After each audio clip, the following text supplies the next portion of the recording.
Today, I will tell you about one of the greatest threats to the galaxy of the 42nd millennium, known as the Tyranids.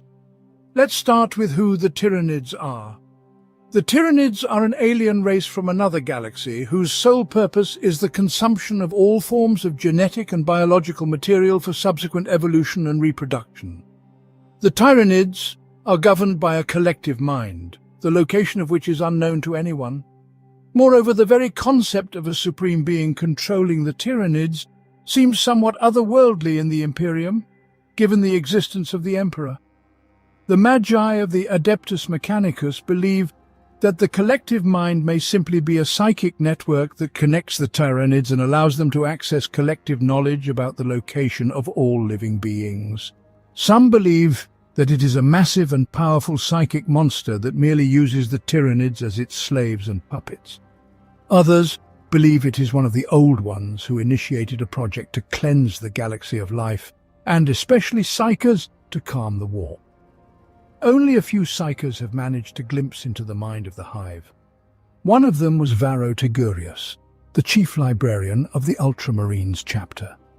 Here's how he described his experience. Looking into its dead black eyes, I saw a terrifying intellect replacing its soul. Further, the steely will of the master of this creature. Delving even deeper, I felt its progenitor indifferently assessing me, gazing from the void. Finally, from the very depths of the alien mind, what could only be described as an insatiable hunger stared back at me. We can strike the Tyranids on our planets, crush their fleets in space, grind their armies into bloody dust. But this hunger, we cannot overcome it.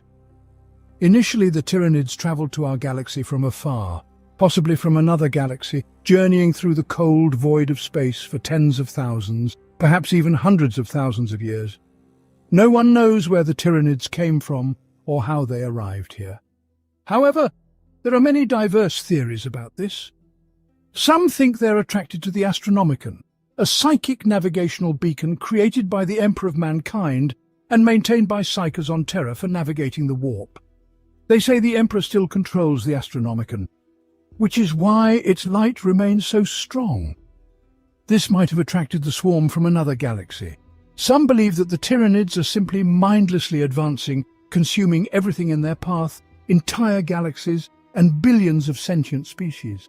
Their list might include thousands of galaxies, and they continue to move forward, devouring everything in their path.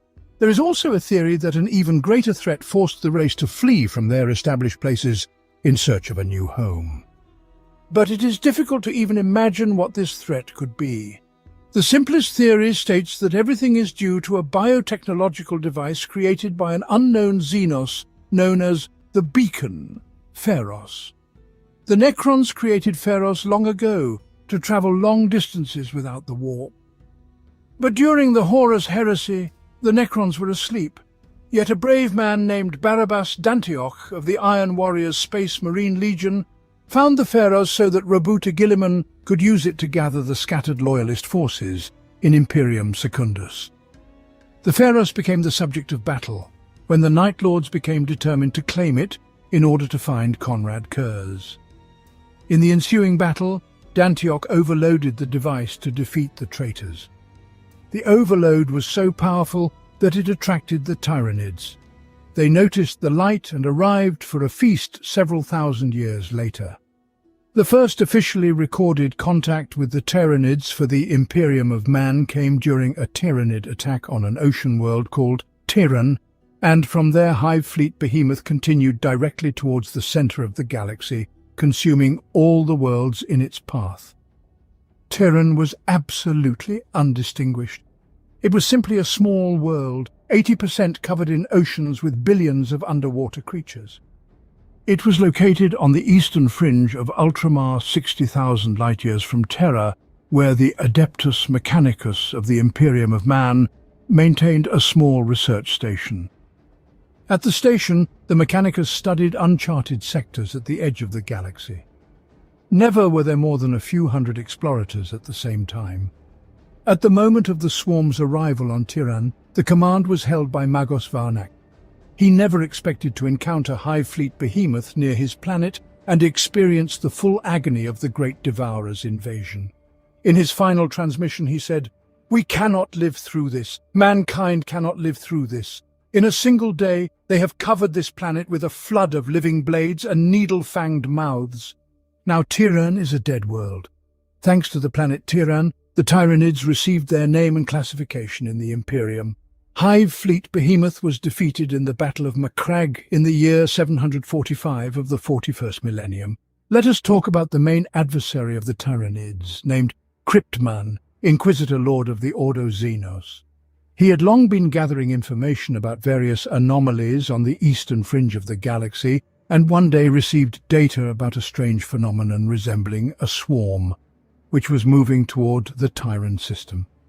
He made a request to the Imperial Inquisition and flew to investigate the situation. Cryptman had found a sterile, dead planet that now bore no sign of the thriving ocean world it had once been. But he managed to secure a data repository discovered in the depths of the planet.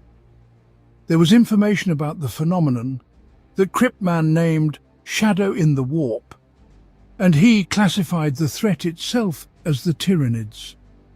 The Shadow in the Warp is a very interesting phenomenon. The Tyranids seem to block communication with the Immaterium, making the use of any psychic abilities difficult. It feels as if the Tyranids knew where they were flying and wanted to inflict as much pain as possible on the Asuriani, humans and all other psychic races. Also, the Shadow in the Warp does not allow for full-scale invasions of the real world by demons. Scholars suggest that the Shadow in the Warp is the result of a constant bilateral connection between the hive mind and smaller organisms. This connection is transmitted by hive ships as well as hive tyrants, broodlords and some other species of the Great Devourer. The Shadow in the Warp complicates warp travel, blocks signals of astropaths and disrupts the phenomena of psychers. The common man experiences anxiety and nightmares due to this phenomenon. Should a psyker attempt to use their otherworldly abilities, they suffer headaches and bleed from the eyes. Cryptman documented everything and understood that the threat was completely extraordinary, immediately beginning to act.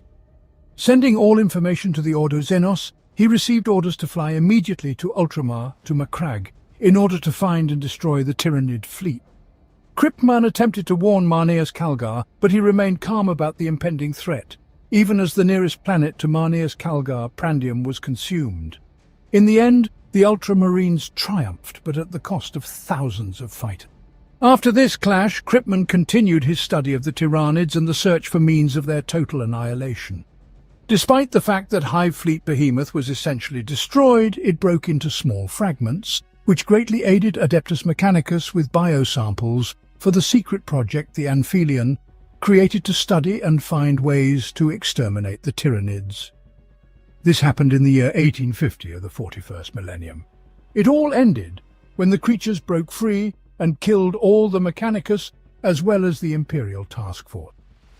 In the year 942 of the 41st millennium, Commissar Caiaphas Kane, while on a mission on the ice world of Nusquam Fundamentibus, discovered hibernating Tyranids buried deep in the permafrost. The swarm was apparently carried to the planet by a hive ship that had crashed on the planet 7 millennia earlier, prior to any human colonization. Members of the swarm and subsequently the hive mind were awakened, but this swarm was eventually defeated. The Imperium ultimately emerged victorious, but the Inquisitors of Ordo Xenos had the thought that the Tyranids might have arrived in our galaxy long before the planet Tyran and Pharos and even the Imperium. The hive mind most likely has been sowing Tyranid organisms in the Milky Way for tens of thousands of years. Moreover, not only here but possibly in other galaxies as well. This is indirectly indicated by organisms encountered on various death worlds, such as the deadly kraken from Fenris or the Katakan devil. These creatures may be distant relatives of the organisms that plagued the Imperium in the 42nd millennium. They did not consume worlds like Katakan because they have no connection to the hive mind. Nevertheless, they are still dangerous. The process of consuming a world by the Tyranids is very interesting. To begin with, the Tyranids must find an appropriate planet. For this, they use spectral analysis, but often it is simply a multitude of reconnaissance organisms. Mainly these are drone ships, gin stealers and lictors, which travel on these ships. All individuals hide perfectly, and upon arrival at the desired world, they safely observe what is happening. Their essence is to survive and reproduce before they are discovered. It is important to understand that they are quite autonomous because the orders of the hive mind do not always reach them. Usually the drone ship releases its cargo on a planet and flies on to scout other worlds. This happens very quickly, and thus the Imperium rarely notices them. However, if they do notice, the drone ship becomes a high priority, because once it releases its cargo on the planet, it will be very difficult to eradicate. Lictors, deadly organisms bred for their stealthy qualities. They are also masters of analyzing the local atmosphere for biomass and needed hive minerals. They can hunt and absorb local life forms, gaining their experience and memories, after which the information is compiled and sent to the hive mind when a synaptic node is within reach. But the most insidious Tyranids are, of course, the gin stealers. They can attack a planet without drones, using various space hulks and transporters. Once they reach a planet, gin stealers infiltrate developed societies and create their own cults, which in the process weaken the world's defenses and send a psychic signal to the hive fleet that the planet can be consumed. Gin stealers attract Tyranids with the beacon of their psychic presence. The stronger it is, the more it attracts the hive fleet. They sometimes ignore certain beacons because gin stealers might be brought to a remote colony on some rocky planet. But if the planet is rich in organics, then the beacon shines as brightly as possible. As soon as the hive fleet approaches the planet, it blocks communication with the entire system with its shadow in the warp, and upon arrival, it occupies the upper layers of the atmosphere and launches millions of mycetic spores, which contain various types of Tyranids of all sizes and shapes. But the hive is fed not only by war, primarily it is fed by biomass. So along with killers, the hive delivers zoomorphic symbiotes to the planet, toxicrines, which release clouds of poisonous spores, consisting of millions of newborn microorganisms, each connected to the hive. These spores destroy the immune system and annihilate the enemy. Other types of Tyranids gather all available biomass on the battlefield and later produce new types of Tyranids. All the planet's resources are used either to feed the hive fleets or to produce new tools for planet capture. The resources are collected by small, larva-like creatures. They resemble armored serpents with mouths full of serrated teeth and are known as rippers, the most voracious organisms of the hive. They crawl over the battlefield, devouring the dead and the wounded. Usually there are so many of them that the ground is covered with a writhing carpet of larvae which the hive fleets produce in enormous quantities. Rippers are not deployed in the early stages of the invasion, so they are not simply wiped out, but if needed, they can engage in combat at any moment. After feeding, instinct drives the Ripper to the enormous Tyranid reclamation pools. They crawl to them and plunge inside to be digested along with everything they have consumed. From these pools, capillary towers rise upwards. They penetrate the planet's crust and ascend higher and higher, emerging with spore tubes that release countless alien spores into the atmosphere, infecting it. This helps to cleanse the planet of local fauna, as all vegetation is replaced by Tyranid plants, which are insanely aggressive. When the spores darken the sun, the temperature on the planet begins to rise, turning it into a vast greenhouse, creating ideal conditions for the final phase of the invasion, consumption. By this point, resistance on the planet is either non-existent or minimal, so trillions of rippers consume all the local flora and fauna, channeling it into the digestive pools. This continues until the biological materials of the planet are fully broken down. In the final phase of the Tyranid invasion, the capillary towers connect with the immense suction trunks of the nutrient tubes, descending from hive fleets hanging in low orbit. The absorbed biomass is then pumped onto the ships and distributed for the hive's needs. It should be noted that the towers do not care where they grow. They can appear in icy waters and the depths of the planet's ocean. Until the biomass absorption begins, the only salvation for the planet is exterminatus, though such planets are often beyond salvation. Nevertheless, this is the best time to strike the hive fleet, as it has likely exhausted all resources and is preparing to fill its belly with biomass. The approximate sequence of planet assimilation by the Tyranids, using the invasion of Dalki Prime as an example, is as follows. Day 1. Mycetic spores are dropped, mostly containing lictors and gin stealers. As soon as they hit the ground, the reproduction of Tyranid creatures likely begins immediately. Day 9. By now, the Tyranid infestation will have expanded to around 250 kilometers around the drop point and will likely present a significant threat to Planetary Defense Force troopers and the resident Imperial Guard. Day 13. Tyranids have expanded to 700 kilometers from the drop point. Some may begin infesting local water sources. Day 37. Tyranids completely control the area within 2,000 kilometers radius of the drop point, and basilithic infestation has begun to reach a 5,000 kilometers radius from the drop point of the first mycetic spores. Day 48. Tyranid population growth becomes exponential, with population doubling approximately every 3 days. Day 50. The main Hive fleet arrives, with the number of Tyranid craft in the swarm generally numbering around 1.5 billion. All psychic contact with the planet through the warp is cut off by the warp shadow of the Hive mind. Any attempts to escape are quickly stopped by the Hive fleet. Any remaining surface life is eliminated by gaunts. Day 51. Primary consumption of planetary biomass begins. Brood ships land, releasing Ripper swarms which consume all organic material and deposit it at the reclamation pools. Capillary towers send the material into orbit for use by the Hive fleet. Day 80. Ripper swarms board the brood ships and return to the Hive fleet. The Hive ships descend into the upper atmosphere and begin collecting it. Reduction in atmospheric pressure causes oceans to boil away, which are also collected so that their free water can be used by the fleet. The loss of ocean mass causes plate tectonic shifts, dramatically increasing volcanic activity across the victimized world. Upon completion, the Hive fleet re-enters the warp in search of fresh prey. Day 100. The Imperial Navy arrives in response to the planet's original astropathic distress call, only to find a destroyed, lifeless, uninhabitable planet. Later, Belisarius' call stated that the Tyranids only consume the surface of a planet. Water and microbes continue to live inside, so by using terraforming technology, the planet can be restored. This adds credence to the theory that the Old Ones want to cleanse the galaxy to later repopulate it. But how do the Tyranids fly through space at all? Currently, the Tyranids are capable of traveling at speeds exceeding the speed of light, thanks to an organism known as the narval. This creature is unlike the other Tyranid bioships. It possesses a series of monofilament spines on its prow, which it uses to decipher a wide range of sensory input, including an incredibly extensive spectrum of gravimetric signals. With the help of this data, a narval can locate planetary systems at insanely distant ranges.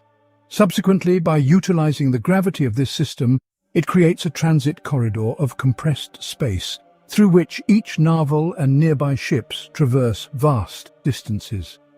When a narval exits the gravitational loop and arrives at the intended planet, hell begins. Earthquakes, solar flares, tsunamis, and other cataclysms ensue.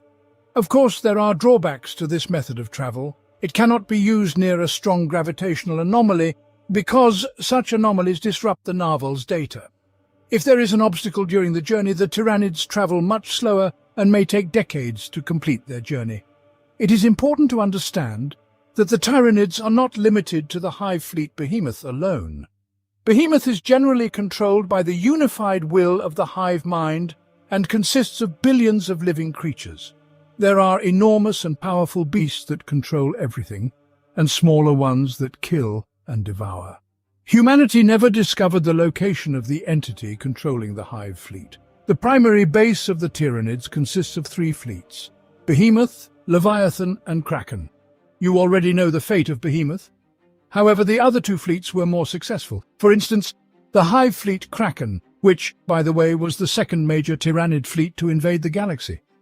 It was Kraken that organized the Second Tyrannic War, following the First Tyrannic War conducted by the Hive fleet Behemoth. This occurred in the year 992 of the 41st millennium, 250 years after the first invasion. The humans' major error was believing they had completely annihilated the Tyranids. The Kraken Hive fleet was named for its numerous different tentacles that attacked different worlds simultaneously, unlike the Behemoth, which attacked as a single entity. This strategy significantly complicated life for the Imperium because the Tyranids targeted a vast territory. The shadow in the warp enveloped numerous sectors. Kraken attacked across a front, measuring thousands of light years, greatly complicating defensive efforts. The Imperium had to concentrate its forces to defend the most crucial worlds. The Tyranids introduced new bioforms that dealt crippling blows before the Hive fleet's arrival, killing local authorities and sowing terror and confusion in the sectors. Particularly noteworthy were the Jinn Stealer cult. The Imperium was horrified by their sabotage and terrorism, as well as the endless unrest on various worlds. However, Kraken attacked not only the Imperium but also the Asuryani. It was Kraken that nearly destroyed the craft world Iyanden. The attack was repelled only with the aid of Prince Iriel's forces. Nevertheless, the Asuryani suffered tens of thousands of casualties, an unbearable luxury for them. Additionally, one of Kraken's tentacles destroyed the homeworld of the scythes of the Emperor Sota. The location of the Pharos, which was not destroyed despite all of Guilliman's claims, had self-repaired over thousands of years, just like any other Necron structure. Yet Kraken was not the greatest threat. It is essential to understand that Behemoth, Kraken and Leviathan are just a small portion of the Tyranids, who are still traversing the darkness between galaxies. I will tell you briefly about them. I shall start with the tendril of Kraken Hive Fleet, known as Hive Fleet Tiamat, a name given due to the system long ago captured by the Tyranids. At the beginning of the 31st millennium, this lost Imperium system was discovered by a fleet of explorators, who encountered a very strange fleet of Tyranids. Due to the shadow in the warp, the fleet of explorators was unable to transmit a signal back to base and thus went missing. The problem surfaced when the Eldari from Craftworld Iyanden arrived in the Tiamat system and discovered, on the largest planet in the sector, entirely covered in jungles and named Zeophoria, a massive organic structure the size of an entire continent. Its structure was composed of chitin and soft flesh, resembling brain tissue, and it hummed with psychic power. The structure was surrounded by a formidable shadow in the warp, causing a cerebral shock that literally struck the Eldari, induced by the Hive fleet. The Tyranids had grown a creature the size of a continent on the planet, and guarded it with a living armada. Naturally, the Inquisition also learned of this, and concluded it was some sort of psychic beacon, directing a new tendril of the Great Devourer towards our galaxy. And this psychic beacon was yet unfinished, for Hive Fleet Tiamat constantly infiltrated other systems to seek new biomass needed to complete the construction of the chitinous flesh tower. The peculiarity lies in that Tiamat does not consume all the biomass of a planet, but is engaged in guarding the seized territory, perhaps because of the psychic beacon. On one of the planets known as the World of Heinrich's March, many worshippers of the Dark Gods emerged, tormenting slaves, sacrificing the innocent, and constructing edifices in the name of the Chaos Gods. One day, a new secret cult known as the Choir of the Void emerged there. The leader of the cult, nicknamed the Conduit, told the Lost Ones about a race of interstellar saviors who awaited their children on a paradise planet in the Tiamat system. All Chaos cultists favor such planets. Hence, they organized a massive uprising. Millions of slaves killed their masters, seized spacecraft, and flew to the Tyranids, where they were sequentially converted into biomass. Unsurprisingly, Tiamat eventually attracted the Imperium's attention. The Death Watch sent a kill team led by Junheim to Zeophoria and was shocked by the enormous Tyranid structure they found there. They were discovered, and ultimately all Space Marines of the Death Watch perished. Sergeant Junheim managed to warn the ship's crew in orbit about the Tyranid structure. Later, Inquisitor Fidus Cryptman, considered an outcast by everyone in the Imperium, arrived at Watch Fortress Holtmote. Watch Commander Vilnus received the Inquisitor, and together they studied the threat and developed a plan to destroy the gigantic structure of Tiamat. Incidentally, this is no easy task, for the carapace of each Hive Tiamat creature is made of a unique, chitinous composite, allowing it to withstand the most powerful strikes and energy surges. Tyranids can adapt to the situation and, if necessary, can even colonize a planet. But this is not the case with all of them. For example, Hive Fleet Jormungandr simply kills and eats everyone, then rises from the ashes like a phoenix. Many times the Imperium claimed to have destroyed it, but in reality, the Tyranids just burrowed deep into the populated worlds and emerged when they were ready. Hive Fleet Jormungandr is extremely patient and somehow always stays one step ahead of its enemies.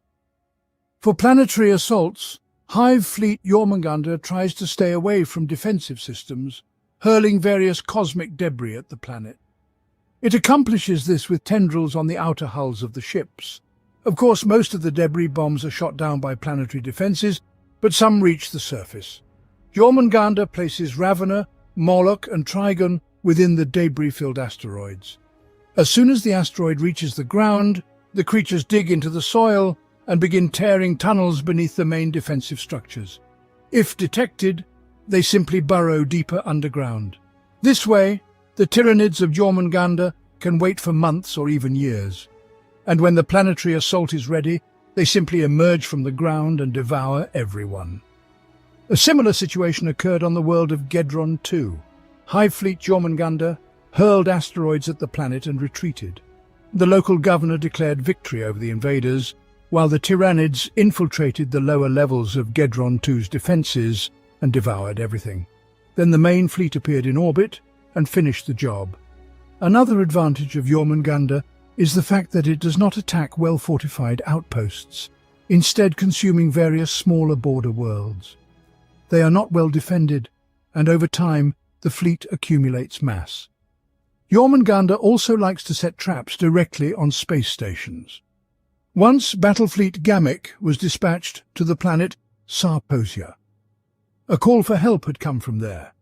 Upon exiting the warp, the Imperial forces found destroyed shipyards, a heap of asteroids and debris, but not a single Hive fleet.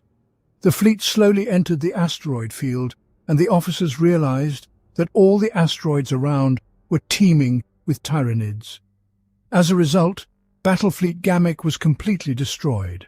Of course, the Imperium has brave souls capable of standing against the Tyranids. For example, Admiral Vortigern Hanroth. During the Battle of the Black Nebula, he inflicted significant damage on Jormungandr in a long, bloody space battle. The trouble is that a few years later the fleet returned, and reports began to come in from all over about thousands of Tyranids bursting from the ground in the Thalassa sector and wreaking havoc. Free traders and simple merchant ships tell stories of fleeing from bioships, tethered together like comets. And these stories are absolutely true.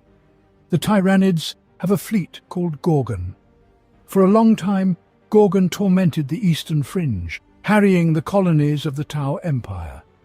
Hordes of repulsive creatures ravaged worlds and ecosystems, spewing spores into the skies. All who opposed them perished in agony. This was facilitated by the many toxins produced by the Hive.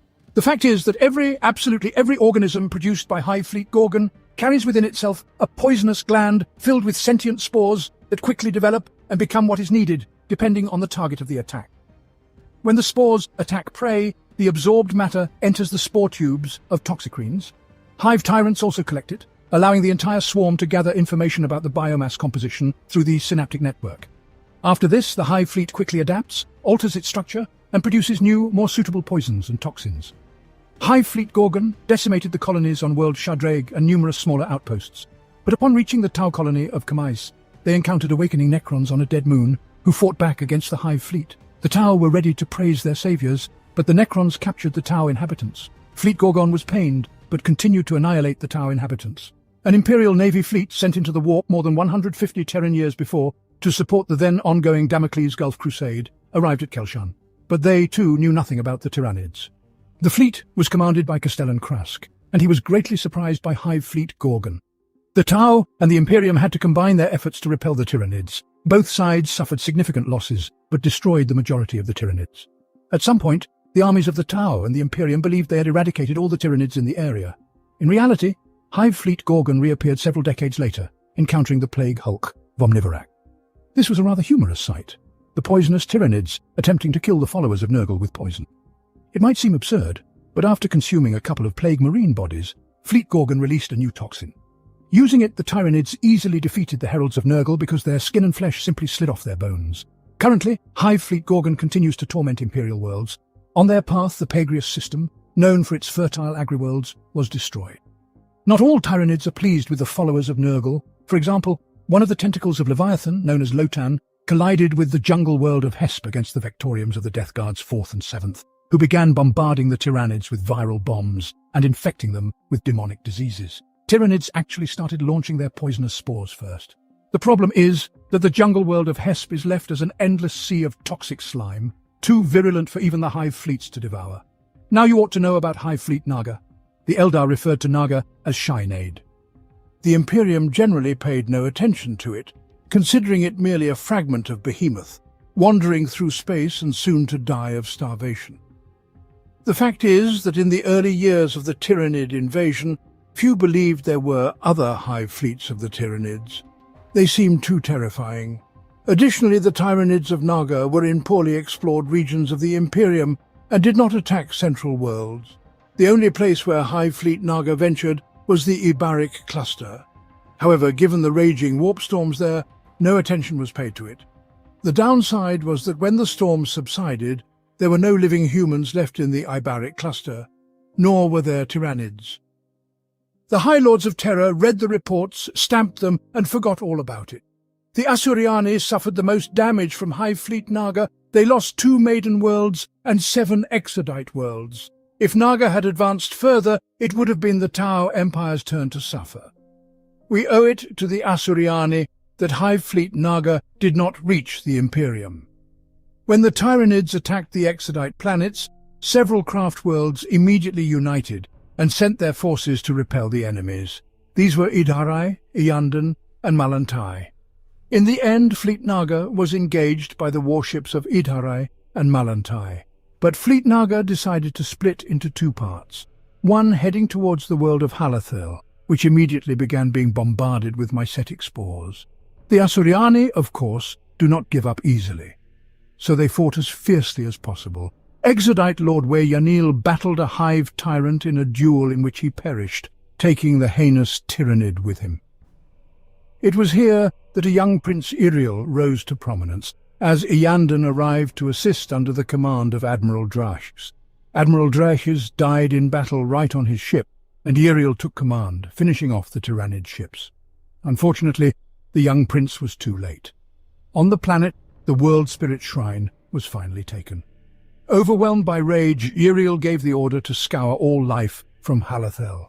Hive fleet Naga decided to capture not only the Exodite planets, but also craft world Malantai.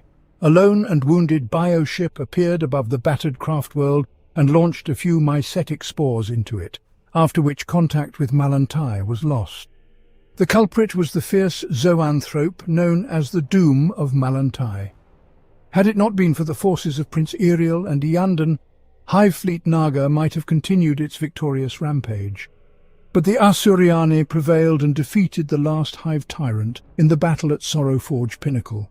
Naga was destroyed, but before its demise the fleet absorbed numerous samples of previously unknown forms of biomass.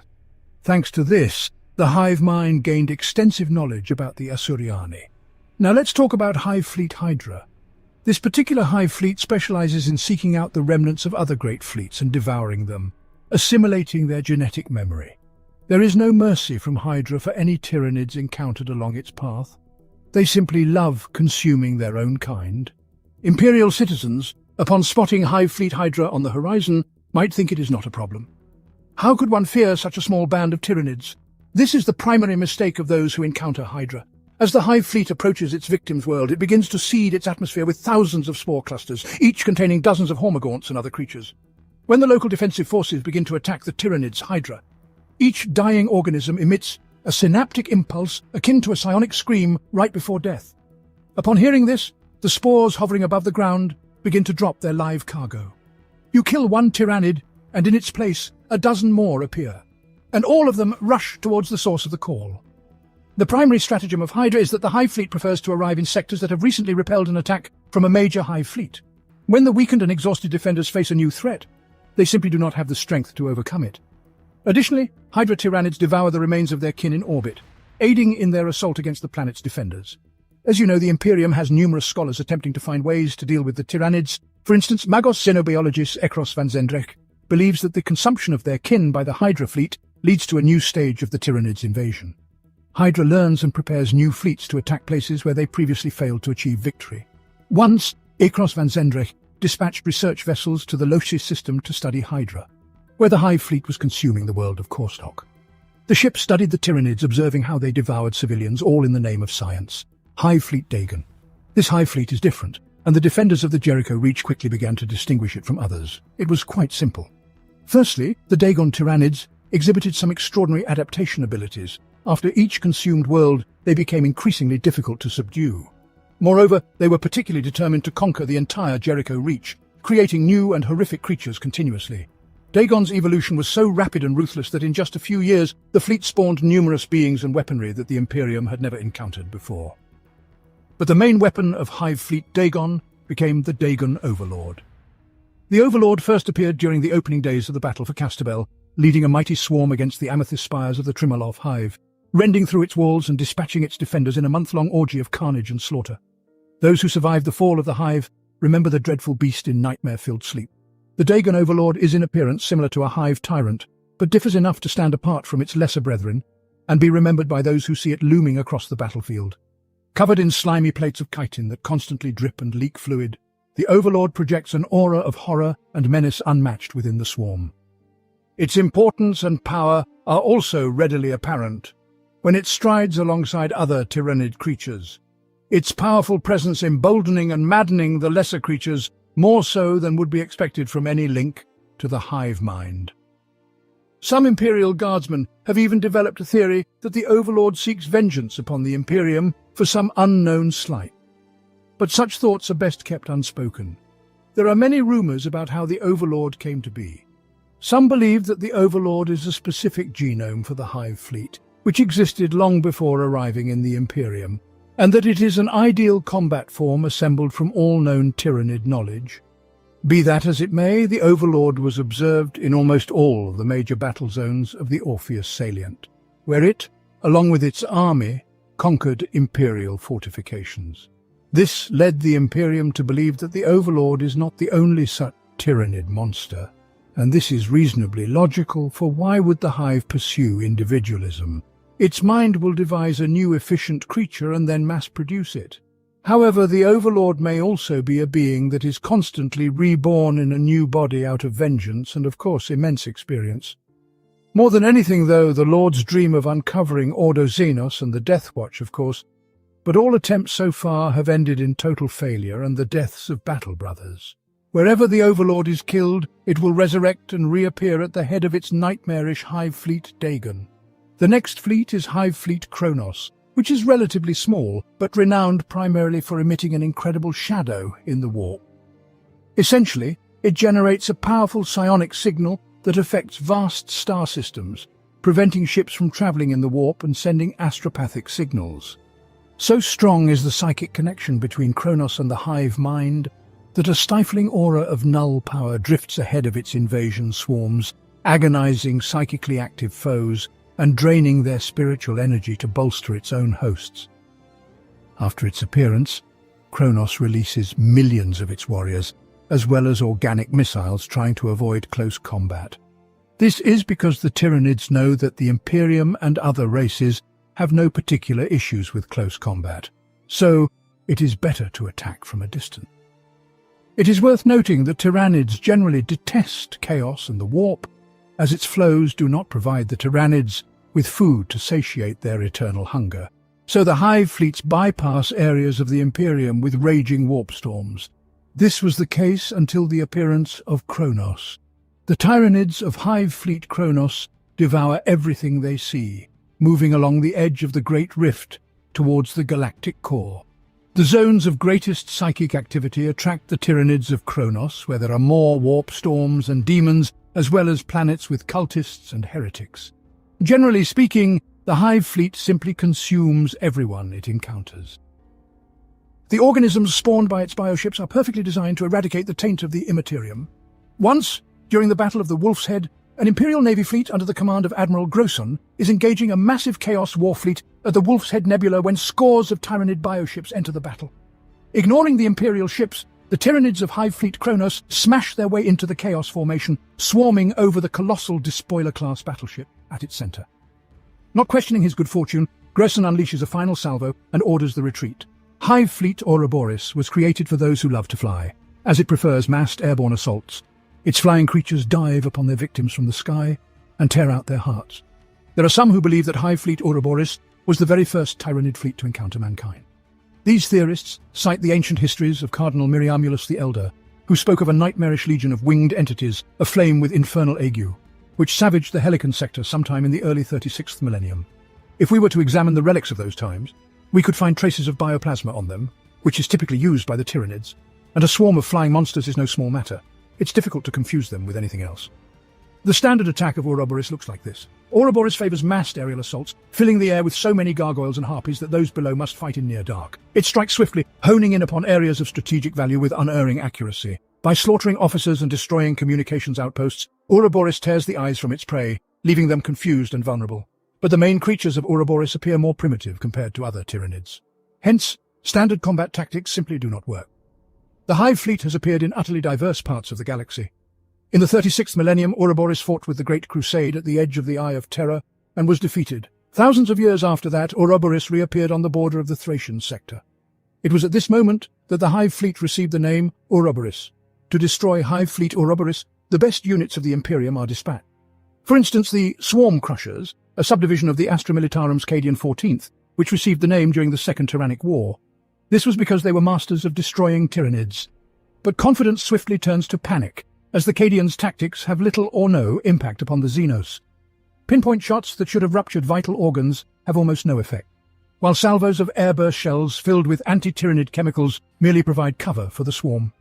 Stunned by the ineffectiveness of their defense, the Cadians nevertheless sell their lives dearly before they are devoured. At the moment, the Silver Drakes, a newly founded Primaris Space Marine chapter, are tasked with turning back Hive fleet Ouroboros. For now, the advantage is on the side of Ouroboros. In general, Ouroboros can be distinguished by blue-black carapaces and a slight glow that they emit, resembling a sorcerous mist. There are numerous tendrils and small Hive fleets. For example, Hive fleet Moloch was a minor Hive fleet that plunged through the Ghoul stars into the galactic north of the known galaxy in the year 998 of the 41st millennium. It caused the most problems for the agri-world Yolov. The world's spaceport was defended by Imperial Guard regiments comprised of Agathon, Catachan, Jungle Fighters, Kanak, Molov, and Mordian Iron Guard regiments. The interesting fact is that the Adeptus Mechanicus discovered a valuable standard template construct, STC, on the planet, which needed to be transported to Mars. The warriors fought against the Tyranids to their last breath and bought enough time for the Adeptus Mechanicus to flee with their precious STC discovery. In defense of Fleet Moloch, the 9th Vostroyan Firstborn Regiment, also known as the Old Irascibles, intervened. Previously, a part of the regiment had heroically sacrificed itself to defend the factory city of Polia from the Tau Empire on the planet Nimbosa. Yet, on Yolov, they were also annihilated, although the fighters perished heroically. They held the main Hive city for 18 solar months against the brutal onslaught of a splinter fleet of Hive fleet Moloch. With the onset of midwinter, and with the rapid depletion of ammunition and supplies, the 9th Vostroyan knew that they were doomed and vowed to sell their lives dearly. Only when the bulk of the Tyranid swarm had passed into the city did the regiment detonate its nucleonic stack, incinerating the Hive city, its defenders, and an estimated 85% of the Tyranid swarm. With the coming of midwinter, the few surviving Tyranid organisms eventually starved to death, and the splinter fleet was entirely defeated. It must be understood that the Tyranids are constantly evolving and can produce incredibly strange life forms such as Zotes. Several large nomadic fleets of curious conch-like spacecraft, apparently grown from natural stone, were sighted through the segmentums Tempestus and Ultima late in the 38th millennium, bearing many similarities to Hive fleets. The ships resembled those of the Tyranids, but on board were some centauroid bio-creatures which resembled Tyranids, but communicated telepathically with those they encountered. But the Tyranids usually do not communicate with anyone. The Tyranids revealed that they were slaves fleeing their masters and now seeking a new world to settle. But their frequent contacts with other alien races and attempts to settle in Imperium space caused them to be declared Xenos Horribilis early in the 39th millennium. This race was called the Zotes. It is one of the most widespread slave races created by the Tyranids. The Imperium eradicated the Zotes, in the process uncovering the terrifying truth about this race, which, by the way, began to fiercely resist humanity. The last known Colossus vessel was eventually destroyed in the year 226 of the 39th millennium above the world of Zoroastra. The crash of the ship on the planet rendered the northern hemisphere uninhabitable for nearly 1,000 years. The Adeptus Mechanicus attempted to understand what kind of race this was, but could not come to a unanimous conclusion. Over time it became clear that this was some new Hive fleet. They named it the Colossus. It was also not entirely clear whether Hive Fleet Colossus had been destroyed during this campaign. Following Hive Fleet Kraken of the Second Tyrannic War, an even larger Hive Fleet Leviathan arrived in the Imperium. He attempted to absorb the remnants of Kraken to obtain all the bioinformation about the galaxy collected by Kraken. Leviathan almost succeeded, but the tendril was destroyed. Inquisitor Kryptman, after 2 tyrannic wars, was finally ready for the new appearance of the Tyranids, predicting the arrival of the massive Hive Fleet Leviathan. Moreover, Leviathan formed 2 tendrils several hundred light-years apart, like jaws clamping down on the Imperium. Communication was lost with the worlds of the Segmentum, Tempestus, Ultima, and Solar, a direct indication of a major Tyranid offensive. The most terrifying aspect was that the Tyranids attacked deep within the Imperium, where people were particularly unprepared for such invasions. Leviathan was moving directly towards Terra to consume the Emperor and all its inhabitants. On the path of one of Leviathan's main tendrils lay the planet Tarsis Ultra, defended by the Ultramarines under Captain Uriel Ventris, along with the Mortifactors chapter and a Deathwatch kill team. Inquisitor Kryptman also arrived to aid in the planet's defense, playing a crucial role. He deployed punishment squads and devised a toxin capable of destroying the Tyranid forces. Uriel Ventris captured a living lictor, and with its help Magos biologist Locard developed the toxin, which Ventris then delivered with the Deathwatch directly into the heart of the enemy fleet to the Norn Queen. Deceivingly, Kryptman, along with the Mortifactors chapter, invoked Exterminatus on the First World, conquered by the Tyranids in the system. The forces of the Imperium barely managed to fend off the tendril moving directly towards Terra, but the Leviathan fleet was enormous. Realizing that this was only a minor problem, Kryptman ordered the creation of a cordon sanitaire to buy time for the main forces of the Imperium to arrive. To deprive the Tyranids of food, he invoked Exterminatus on the Imperium worlds in the path of Hive Fleet Leviathan, and they did so. The Tyranids suffered devastating losses, and when they landed on a planet, it was bombarded with cyclonic torpedoes and virus bombs. Such a genocide had not been seen in the Imperium for thousands of years. Billions of civilians perished, and hundreds of worlds were destroyed. The ecclesiarchy was outraged and demanded that Kryptman be declared a traitor. Furthermore, the abandoned Imperium worlds were occupied by a local Orc empire. Ultimately, the Inquisitor was declared a renegade, stripped of all titles and forced into hiding. Nonetheless, he did not forget his mission. Moreover, Hive Fleet Leviathan had indeed slowed. Therefore, in essence, his plan worked. But at what cost? His next plan was even crazier. Kryptman decided to direct the Tyranids into battle against the Orc-held Octavius system, hoping that the Orcs and Tyranids would annihilate each other, and then the Imperium would arrive to finish off anyone left standing. Inquisitor's Deathwatch delivered a Gin Stealer in stasis on a space hulk, then directed it to the Octavius system. There was a vast Orc empire the size of Ultramar. The Orcs began to kill the Tyranids, but the trouble was that the Orcs were providing too much biomass to the Hive, and they constantly adapted. Therefore, the outcome of the war was of no significance. Whoever won would emerge from the battle very strong and be an opponent of the Imperium. The main forces of Hive Fleet Leviathan, of course, did not remain stationary and flew directly to the homeworld of the Blood Angels Baal. The Tyranids almost triumphed. Then demons arrived due to the opening of the Great Rift. The Blood Angels barely resisted, losing an enormous number of soldiers, numbers unseen in those times. But Hive Fleet Leviathan was not pacified by this. At the beginning of the 42nd millennium, it initiated the Fourth Tyrannic War, attacking the western reaches of the Segmentum Pacificus. This time Leviathan attacked simultaneously from above and below when viewed on a galactic map, and moreover using 2 new tendrils named Hive Fleet Nautilon and Hive Fleet Promothor. The targets of these tendrils were the Segmentum Solar and Terra. And this was a problem because almost all Imperium forces were engaged in the Indomitus Crusade, trying to reclaim territories from the followers of Chaos in the Imperium Nihilus. The first sign of invasion was the silence that enveloped much of the Segmentum Pacificus. The magnitude of the predicament was realized in the Morphium sector. As a result of the appearance of the shadow in the warp, the High Astropath Gydoth tragically perished, suddenly transforming into a gigantic monstrosity with tentacles, and began slaughtering other astropaths within the choir of astropaths. Panic ensued. Thousands of ships with refugees fled towards the nearest safe stars and landed on planets without any quarantine, leading to horrifying uprisings. As soon as the Adeptus Custodes learned of the impending threat to Terra, Captain General Trajan Valoris immediately convened the High Lords of Terra.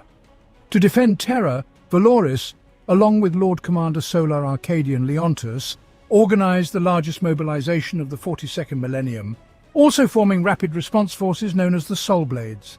The Soul Blades would consist of a mix of Space Marines, Sisters of Battle, Militarum Tempestus, Knights, Mechanicum, Inquisition, and even Custodes, and were granted a wide range of strategic autonomy. They were to conduct aggressive attacks on the Tyranids, preventing the tendrils of Leviathan from advancing. The Soul Blades were so few in number that they resorted to the favoured tactics of the Asuriani and Ta'au, hit and run. During this time, Trajan Valoris and Leontus constructed defensive lines for the Segmentum Solar, called the Sanctus Line. The Soul Blades were successfully destroying Tyranids, albeit suffering heavy losses, but they managed to slow the advance of the tendrils, Nautilon and Promothor. However, Leviathan deployed yet another tendril, known as Grendillus, about which no one knew anything. Grendillus quickly devoured the holdings of the leagues of Votan, Orcs, Asuriani and Xenos, and then nearly an entire Bastio's subsector was captured and consumed. Thankfully, several members of the Soul Blades managed to infiltrate and halt the expansion of Grendillus. The problem is when you destroy one tentacle of the Leviathan fleet, two others begin to move towards Terra. This is what the Imperium fears the most. Also linked to Grendillus is the famous battle for the planet Ogram. Despite the tentacle attacking Ogram with all its might, the Imperium did not surrender. For every forward post of the Imperial Guard that was destroyed, tens of thousands of dead Tyranids followed. When the Soulblade Bastio subsector arrived on the planet, the locals even began to have some glimmer of hope. The warriors of the Imperium began to reclaim Hive cities and spaceports and advanced forward. Yet the hunger of the Great Devourer is not so easily denied. Like a wounded beast, the Tyranid swarms reacted as one and lashed out with ferocious force. The fortress line on the Matasauri Delta fell, defenders rotted alive by the thick biosmog of countless toxin beasts. Next came the turn of the great Hive Theodorius. 3 million Tyranids breached it via its aquifer shrine. At this point it became clear that Ogram was doomed, and the Imperium began evacuation, while the Tyranids devoured everyone on the surface and began siphoning biomass into their bioships through capillary towers. All you need to know about the Tyranids is that there is no individualism inside the Hive. All creatures are connected by a single collective consciousness. Nevertheless, some creatures of the Hive are considered synaptic creatures. Their job is to control the lesser species within the Hive and express the will of the Hive mind. Synapse is the psychic force of the Tyranids. Mostly synaptic creatures are Hive tyrants, Tyranid warriors, broodlords, or zoanthropes, powerful psychers. They are psychic conduits of the Hive mind, commanding everything on the battlefield. If you kill them, the Hive can lose control. Therefore, they are the priority target for everyone. Without guiding synapse, the creatures of the Hive become normal animals driven by instincts. However, some can live without synapse, possessing their own will. For instance, gin stealers. I would also like to tell you about the heroes of the Hive, which of course they also have. Let us begin with one of the oldest creatures of the Tyranid race, known as the Swarm Lord. This is a supremely brutal creature that has exterminated entire civilizations and consumed thousands of species. It is known as the Swarm Lord by the Imperium, but it has been known by many other names, including the Tyrant Lord of the Hive Mind, the Herald of the Great Devourer, and the Destroyer of the Kala Empire. It has caused numerous problems in the galaxy. For instance, it led the consumption of the Megia system, the devastation of the Orc Warg Gorgluk, and the destruction of Brinar. The most interesting thing is that the Swarm Lord can appear at different times within various Hive fleets and under entirely different circumstances. The crux of the matter lies in the accumulated knowledge base of the Hive. If the Swarm Lord perishes, it is simply reborn and dispatched to a new Hive fleet, with all information transferred through the synaptic network. Essentially, it is immortal and grows stronger with each resurrection. Moreover, the Swarm Lord is endowed with a semblance of independence, unlike most other Tyranids. The last time the Swarm Lord was seen was during the Hive Fleet Leviathan's assault on Secundus. After the opening of the Great Rift, part of Leviathan was consumed along with the Swarm Lord. The next hero of the Tyranids is Old One-Eye. He was the Carnifex, who spearheaded the Tyranid Hive Fleet Behemoth's assault on the Ultramarines world of Kalth. Its rampage was halted when a forgotten hero of the Imperium fired a plasma pistol through its eye and into its brain. Solar decades later, after Hive Fleet Behemoth had been driven from Kalth, a band of smugglers stumbled across its body frozen intact in the ice packs of Kalth. They thawed it out, hoping to get a bounty for the corpse, but Old One-Eye's grievous wounds instantly began to heal. It soon awoke and slaughtered the smugglers. Isolated from the Tyranid Hive mind, a Carnifex reverts to its instinct to mindlessly kill.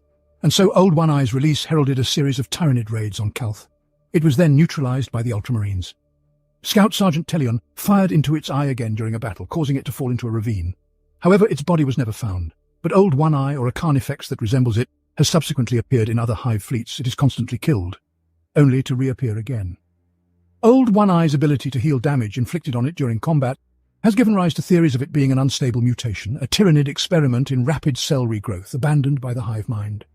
But with the arrival of the Hive fleet Leviathan, this mutation has become nearly standard in every Carnifex. Occasionally, one-eyed specimens have also been encountered. I should note that some of the first Djinn stealers encountered by the Imperium were Imgal Djinn stealers. They differ from others in that they can instantly alter their flesh, lengthen their finger claws, merging them into curved blades and hooks, or create tendons from their fingers to bind their victims. When a brood attacks, the Imgal Djinn stealers' bodies thicken their chitinous carapace, and their hides become tougher. Furthermore, they can change their coloration to become nearly invisible at night. To alter their bodies, Djinn stealers need to eat frequently and abundantly. If there is no food, the brood goes into hibernation until something awakens them, something tasty. It is unknown to which Hive fleet the Imgal Djinn stealers belong. Their origin remains a mystery. Perhaps they were part of a Hive fleet that disappeared long ago or was consumed. What is important is that they dream of reuniting with the Hive mind, and always seek out other Tyranids, spreading across the galaxy like a plague. But the most peculiar thing is that the Tyranids' bioships do not consume the biomass of Imgal Djinn stealers to prevent their abilities and knowledge from spreading through the swarm. Perhaps they would remain in stasis on some dead Imperial world. However, they are constantly discovered by adventurers and brought back to civilization, where they infect everything they see, hoping that the Hive will eventually come to reclaim them. It is worth discussing the zoanthrope known as the Doom of Malantai. Zoanthropes are powerful psychers, apparently engineered from harvested Eldari DNA to form living conduits for the focused power of the Tyranid hive mind. They transmit the hive mind's orders and can fire psychic energy at enemies. Zoanthropes appear as worm-like creatures with bulbous heads and atrophied limbs. The Doom of Malantai is not merely a zoanthrope, but a unique variant, which first emerged during the battle between Hive Fleet Naga and the Malantai craft world. Hive Fleet Naga deployed a mycetic spore onto the ship, which contained a powerful zoanthrope. It began absorbing the surrounding energy, increasing its power. At one point, the Doom of Malantai became nearly invincible, exploding the heads of Asuryani warriors with a single thought and snapping Wraithbone war constructs. It annihilated everything, with only a few Asuryani surviving, and the Doom of Malantai was later found drifting in space years later, with the craft world left as an empty shell. When there is a need to gather the genetic material of enemies, the Hive deploys Malanthropes, a fairly rare form of Tyranids whose existence was only recently discovered by the Imperium.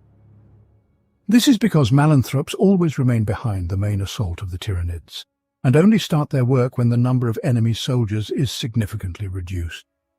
If the Tyranids are destroyed, the Malanthropes do not enter the battlefield at all. As more battles were fought between the Tyranids and the Imperium, however, reports describing the Malanthrope were often mistaken for sightings of zoanthropes. It was not until Inquisitor Back encountered a Malanthrope on the world of Moloch II that the Ordo Xenos realized that this was a distinct new bioform, and a Xenos hunter team was dispatched to investigate. Malanthropes selectively gather and process the genetic material of fallen enemies until the Hive consumes them. The monster prefers to consume its prey alive, capturing it with its tentacles, injecting a paralyzing toxin and then swallowing it whole. Over days, the creature slowly digests the skin, flesh and bones of its victims, who are placed in swollen digestive sacs. The prey remains fully conscious, experiencing indescribable agony. Upon completing the process, the Malanthrope acquires all the information it needs. Malanthropes move across the battlefield using their psychic powers, levitating above the ground. Lictors also have notable creatures, such as the Death Leaper, a rare variation of the lictor representing the pinnacle of its evolution and excelling in utilizing various biological forms. Finds people and then extracts their brains. It was first noticed on the missionary world of St. Caspelin. Hive Fleet Leviathan was headed there. Every night, Deathleaper infiltrated the command bunker of the local cardinal and murdered all his aides and bodyguards. But at the last moment, it would once again vanish into the shadows, leaving behind only Cardinal Salem, drenched in the blood of his aides. Hive wanted to drive the cardinal into a psychosis and eventually succeeded in making the morale of his people falter, enabling Hive fleet to assault the world. No one has seen the lictor since this incident. Ordinary Tyranid warriors also have their hero, named Parasite of Mortrex. It is named after the imperial fortress world of Mortrex in Segmentum Ultima, which successfully defended against the invasion of Hive fleet Kraken. But on the 10th day of the invasion, a strange and new bioform of the Tyranids infiltrated the planet. It was a Tyranid warrior with wings like a bat. It began diving into the trenches, slashing the local defenders with its tail, which had a snake-like fang or something similar at the tip. With it, it injected ripper parasites the size of a human finger into the bodies of soldiers, which quickly developed, consumed the hosts from within, and burst out of their flesh in a spray of blood. Information about the parasite of Mortrex rapidly spread among the ranks of the Imperial Guard. Thus, within a few weeks, Mortrex was overrun by a flood of ripper parasites. The local inhabitants managed to transmit a signal to the Imperium about the new threat from the Hive, and since then, it has been anticipated and greatly feared on various different planets. Even among the Raveners, Tyranids known for burrowing into the ground with their powerful serpentine bodies, there are heroes. One of them is called Red Terror, and it is a unique Ravener of the Hive mind. Red Terror appeared on the mining world of Devlin Primus. In 20 days, it annihilated all the local miners. No one could stop it. The local Imperial Guard fired blindly at it with their lasguns, but none saw its true form. Survivors described the creature as having a dark crimson carapace with claws capable of tearing through concrete. Red Terror appeared not only on Devlin but also in different parts of the galaxy, always killing vast numbers of helpless Imperial Guardsmen before simply vanishing into the ground. The Tyranids also have the Laus Horror, a creature several times larger than a Carnifex. It appeared on a Hive fleet of the Tyranids that was isolated from the main fleet and the Hive mind. Through the process of evolution, a new creature was born which kills its enemies with deadly precision by simply hiding within its host. When the right moment arrives, and the creature wants to satisfy its hunger, it bursts out of the host's body, striving to reach its kin. Overall, all Tyranid combat organisms are created to kill all living beings using fangs, claws, bioweapons, and parasites that devour the flesh of their prey. Living weapons are a hallmark of the Tyranids. They are literally extensions of their bodies. Creatures exist in symbiosis with one another, intertwining until they become a seamless whole. Sometimes it is even difficult to discern where the original organism is. A vital creature of the Hive is the Norn Queen, of which there are usually many on Hive ships. This is the highly intelligent Tyranid bioform that directs the evolutionary process and adapts the lesser forms to the required environment. The Norn Queens reside in vast chambers on Hive ships, constantly consuming biomaterial, while producing countless types of bioforms that constitute the Hive fleet. The Norn Queens are in constant communication through the collective consciousness, and often debate which species to produce next and where it should be deployed. Typically, at the onset of an attack on worlds, the Tyranids deploy the alpha swarm of bioforms which gather environmental information and relay it to the Norn Queens, who then, guided by the data, generate the next generation of Tyranid bioforms. The capture of an alpha-wave Tyranid bioform can lead to the creation of a deadly neurotoxin, which can directly affect the Norn Queen, as was done by the Ultramarines during the invasion of Ultramar by Hive Fleet Behemoth. The trouble is that after the death of a queen, the Tyranids immediately create several new queens. This is an instinctual survival mechanism of the Tyranid species that is known as the Hydra effect. However, it creates chaos among the creatures, and they revert to animalistic behavior, attacking one another. The Norn Queens possess an entire gene bank consisting of millions of different genotypes that can be used as building blocks for assembling new creatures.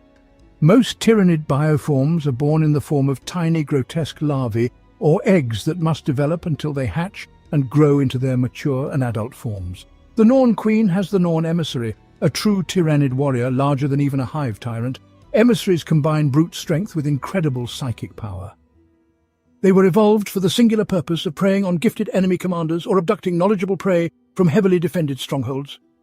At the beginning of the Fourth Tyrannic War, the Queen sent 3 emissaries to infiltrate the fortress of the White Templars. One was to destroy the gene seed repository. The second was to reach the command bridge, and the third was to kill the new Lord Commander Solar Leontus. Ultimately, only one succeeded, killing a large number of the command staff on the bridge. But of course, Solar Leontus survived. Hive tyrants are the commanders of the Tyranid armies who relay orders from the hive mind. These are massive, sturdy creatures whose bodies are protected by chitinous plates. Hive tyrants are powerful psychers. Thus, their synaptic contact is extremely strong and allows them to control the lesser creatures. If a hive tyrant is killed, the hive mind simply regenerates it anew, gaining valuable experience from the enemy. The replacement hive tyrant possesses the knowledge of its predecessor, essentially making it impossible to kill. One of the most renowned hive tyrants is the Nephilim King, a monster that led a splinter of Hive Fleet behemoth. Knights of House Raven attempted to kill him, but the court of the Nephilim King systematically destroyed the knights one by one on the planet Rakor 9. The surviving Imperial Knights swore vengeance. The foremost experts and enthusiasts of Tyranids are, of course, the Space Marines of the Death Watch. Within their fortress of Eriok, they have a vast array of Tyranid variations, some of which are exceedingly strange and unexplored. For instance, a specimen that was caught in a stasis trap by a kill team. Although the Space Marines found nothing in the trap, they decided not to unpack it and sent it to Eriok for further study. It turned out to be some new form of lictor or gin stealer, possessing chameleon-like abilities working through psionics. The human mind cannot recognize its deception, even with the help of auspices and sensors, and the creature can phase and pass through walls. To be certain, the Death Watch calibrated a sensor to ensure that if the creature were to escape, it would be destroyed, even if the personnel could not detect its escape. Nonetheless, the creature has yet to breach containment, and the Death Watch is already considering the option of exposing the creature to radiation to determine whether its powers cease after death. It must be understood that all reports indicate that Hive Fleet's Kraken, Behemoth and Leviathan are merely the vanguard of an unprecedented force in the galaxy. No one knows how many more Hive Fleets are traveling through the void between galaxies, intending eventually to reach the Milky Way and devour everything. One thing is known: one day the Tyranids will strike with all they have, and it will take every human in the Imperium just to slow down this force. Yet there will always remain the chance that even these efforts will not be enough.